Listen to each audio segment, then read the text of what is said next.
Grow 3 AI လိုမျိုးပဲဓာတ်ပုံကနေဗီဒီယိုကိုအလွယ်တကူပြောင်းလို့ရတဲ့ AI 2 3ခုထပ်ပြီးတော့တွေ့ထားပါတယ်ဒီ AI 2 3ခုကလည်း free version ပါပဲအရင်လားကပဲကျွန်တော်တို့လူသုံးအများဆုံးဖြစ်တဲ့ Grow 3 AI ကပေါ့နော်ကျွန်တော်တို့ဒီ free version ကနေ paid version ကိုချက်ချင်းလက်ကြီးပြောင်းလဲတော့တာဖြစ်တဲ့ကြောင့်မို့ကျွန်တော်တို့ free version သုံးတဲ့သူတွေအတွက်တော့တော်တော်လေးအဆင်မပြေဘူးတွေဖြစ်ခဲ့တယ်ပေါ့နော်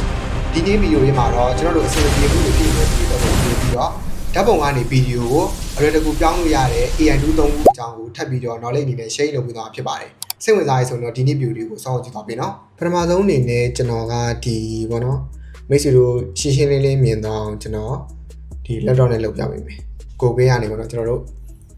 ့ဒီပေါ့နော်ဒီ Queen AI ဆိုပြီးတော့ရှင်းတော့ရိုက်ရှာပေးအဲဒါနံပါတ်1 Queen AI နဲ့ကျွန်တော်ဆက်ပြပေးမှာဒီမှာဆိုရင်ကျွန်တော်တို့ဒီ Queen AI ဆိုပြီးတော့ရှိတယ်ပေါ့နော်အဲ Queen AI နဲ့ကျွန်တော်ဝင်လိုက်မယ် Queen AI နဲ့ဝင်လိုက်ရင်ကျွန်တော်တို့ဒီဘက်တောင်လေးမှာ try Queen chat ဆိုတာရှိတယ်အဲခေါင်းလေးကျွန်တော်တစ်ချက်နှိပ်ပေးလိုက်ပါအချက်နှိပ်လိုက်ရင်ကျွန်တော်ဒီမှာဒီ log in ဝင်လို့ရမယ့်နေရာတစ်ခုတွေ့နေမယ် sign in လုပ်လို့ရတယ်အဲကျွန်တော်တို့ရှိမှ log in လုပ်မှာဖြစ်တဲ့ကြောင့်မို့ကျွန်တော်တို့ရှိမှရှိတဲ့ Gmail တစ်ခုနဲ့ကျွန်တော် log in လုပ်ပေးလိုက်ပါတော့ဒီမှာ continue with Google ဒီမှာကိုမှရှိတဲ့ email account ပေါ့နော်ကိုအစီပေးတဲ့ account နဲ့ email ဆိုပြီးရောဒီကောင်ပြီးဒီကောင်တေချာလာပါတော့ confirm လုပ်ပေးလိုက်ပြီဒါဆိုရင်တော့ you are legend now is ပေါ့နော်အဲ့လိုချိန်အစီပေးသွားပြီကျွန်တော်ကဒီ group AI သုံးဖို့တဲ့သူတွေဆိုတော့ဒီလိမ့်မယ်အပေါင်းလက္ခဏာလေးနေလိုက်ရင်create image ပေါ့ create video ဒီ upload standard ပေါ့နော်အဲ့ဒါအကုန်လုံးတူတူပဲဒါပုံစံတူတူပဲဗီဒီယိုလုံးမှာဖြစ်တဲ့ကြောင့်မို့ create image ကိုနှိပ်ပေးလိုက်မယ် retro တွေမှာတော့ကျွန်တော်စိတ်ကြိုက်ဘယ် platform မှာကိုကသုံးပြချင်တာလေဒီအောင်ယူပြီးတော့လုပ်လို့ရတယ်ဒီမှာတော့ကျွန်တော်ကဒီခွေးပုံစံလေးပေါ့နော်ဒီ online ကနေ download ထားတယ် pro ကတော့ဒီမှာတော့ကျွန်တော်ဆက်ပြပေးတာဖြစ်တဲ့ကြောင့်မို့ကျွန်တော်တို့ဒီ run and play ဆိုပြီးတော့ရိုက်ပေးလိုက်ပြီးရင်ကျွန်တော်တို့အဲ့နာလေးကိုခောက်ပေးလိုက်ဒီမှာဆိုရင်တော့ကျွန်တော်တို့ဒီပုံမှန်ဆိုရင်တော့ Queen ကတော့ပုံမှန်တာမန်ထက် group AI တက်ဆိုင်တော့အများကြီးတော့စောင့်ပေးရတယ်ဗျတော်တော်လေးစောင့်ပေးရတော်ကြာတယ်ဗီဒီယိုတစ်ပုတ်ဆိုရင်တော့9မိနစ်ဝင်ကျင်တော့သွားတယ်ဒီမှာဆို5 second ပေါ့နော်တော်လေးမိုက်တယ်ဒီကောင်းမှာတော့ဒီ group တော့ကတော့ကျွန်တော်တို့ရှုပ်ပဲပါတာပေါ့နော်အတန်တော့မပါဘူးဒီကောင်းမှာဆိုရင်အတန်မပါဆိုတော့ Queen ကတော်တော်လေးအဆင်ပြေလို့ပြောရမယ်free version နဲ့ဖြစ်တဲ့ကြောင်းပေါ့နော်တောင်းတော့အဆင်ပြေပါတယ်သူ့မှာဆိုရင်တော့ daily limit တော့ရှိတယ်ဒါပေမဲ့ဒီ point လေးနဲ့တောင်းရတဲ့ဖြစ်တဲ့ကြောင်းပေါ့နော်ကိုအသုံးပြုတော့ကိုချိန်ပြီးတော့တောင်းလို့ရတယ်နောက်တစ်ခုကကြတော့ကျွန်တော်တို့ဒီမှာပေါ့နော်ဒီ Bing AI ဆိုတဲ့ website Bing AI ကတော့လူတိုင်းကြီးပါသိပြီးနေမယ်အရင်တော့ကကျွန်တော်ဗီဒီယိုလုပ်ဖို့ရရှိတယ် image တွေထုတ်တဲ့အခါမှာပေါ့နော်ဒီမှာသူကဒီ Bing AI image creator ဆိုတဲ့ website ရှိတယ်အဲ့ website တွေဝင်ရမယ်Bing AI သုံးမယ်ဆိုရင်တော့ကျွန်တော်တို့ Microsoft account တစ်ခုလို့ရှိဖို့လုပ်မယ် Microsoft ကလည်းအကောင့်ကဖွင့်ရတာလွယ်တယ်ပေါ့နော်အောက်လို့မေးတွေပါရှင်းလွယ်တယ်ကျွန်တော်ကတော့ရှိပြီးသားပြတဲ့ကြောင့်မို့ sign in လုပ်လိုက်ပြီပေါ့နော် email တွေကိုကျွန်တော်တို့ကုတ်ချမှာပေါ့နော်ကျွန်တော်အရင်ဖွင့်ပြီးသား email တွေကိုကုတ်ချလိုက်create your password အဆင်ပြေသွားတယ်ပေါ့နော်ဒါပြီး okay နေလိုက်ဒါကတော့ကျွန်တော်တို့ဒီ sign in လုပ်တဲ့နေရာမှာအဆင်ပြေသွားပြီvideo creation လုပ်မယ်ဆိုရင်တော့ကျွန်တော်တို့ဘာမှမခက်ဘူးဒီဘက်မှာဆိုရင်ကျွန်တော်တို့ပုံမှန်ဆိုရင် image ပဲပါတယ်အခုဆိုရင်တော့ video ပါလာပြီပေါ့နော် video ပါအဆင်ပြေသွားပြီပြီးတော့ဒီ file လေးကိုနှိပ်မယ်ပြီး content ကိုနှိပ်ကိုထည့်ခြင်းတဲ့ပုံထည့်ပြီးတော့ကျွန်တော်တို့ဒီပြီး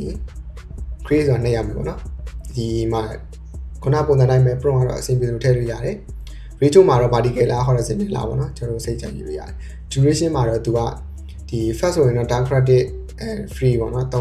1ဆိုရင်တော့ time credit တော့သွားမယ်ပေါ့နော်ဒီပုံမှန်သုံးမယ်ဆိုရင်တော့နိုင်ဝက်ဝင်ကျင်တော့သွားမယ်တနိုင်ဒီဘက်တော့သွားမယ်ပေါ့နော်အများတော့ fast ဆိုရင်တော့10ဘိုးလောက်တော့လုပ်လို့ရတယ်ဒါတော့အဆင်ပြေသွားပြီပေါ့နော် fast တင်လုပ်လိုက်တာဒါကတော့ပုံမှန်ဆိုရင်တော့ကြာတယ်ဗျဒါကျွန်တော်ဒီဗီဒီယိုမှာနည်းနည်းမြင်လိုက်တာနောက်တစ်ခုကကျတော့ Privacy AI ပေါ့နော် Privacy AI ကတော့ကျွန်တော်ရင်းနှီးပြီးသား AI တွေပဲတိတ်ပြီးတော့မသုံးကြတာပေါ့နော်မူနောက်ပိုင်းမှာ free version တွေအဆင်ပြေတာတော့ကြောင့်မို့ဒီ free version တွေသုံးကြတယ်Privacy ထဲမှာဆိုရင်လည်းကျွန်တော်ဒီအရင်ဆုံး website ထဲဝင်လာရင် language ရှိနေပေါ့နော်ဒီသူ့မှာဆိုရင်လည်းကျွန်တော် create လုပ်လို့ရတဲ့ video tag တွေရှိမယ် template tag တွေရှိမယ်ကျွန်တော်က video လုံးမှာဖြစ်တဲ့ကြောင့်မို့ video tag 10ဝင်လိုက်မယ်ဒီမှာဆိုရင်လည်းကျွန်တော်တို့ဒီ image duration တွေကခုနကပုံစံအတိုင်းပဲအကုန်လုံးရေးလို့ရတယ်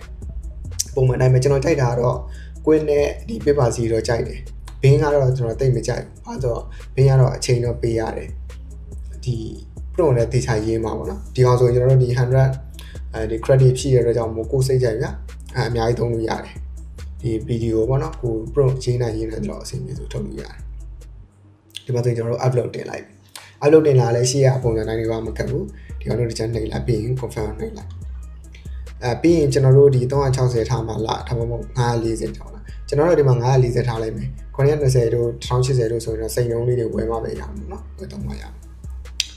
ပြီးရင်ဒီမှာ decision ပေါ့နော်ဒီမှာ pro မှာ run and play ဆိုတော့ချိန်ပြီးလိုက်ဒါပုံမှန်တိုင်းပဲအမမခက်ဘူး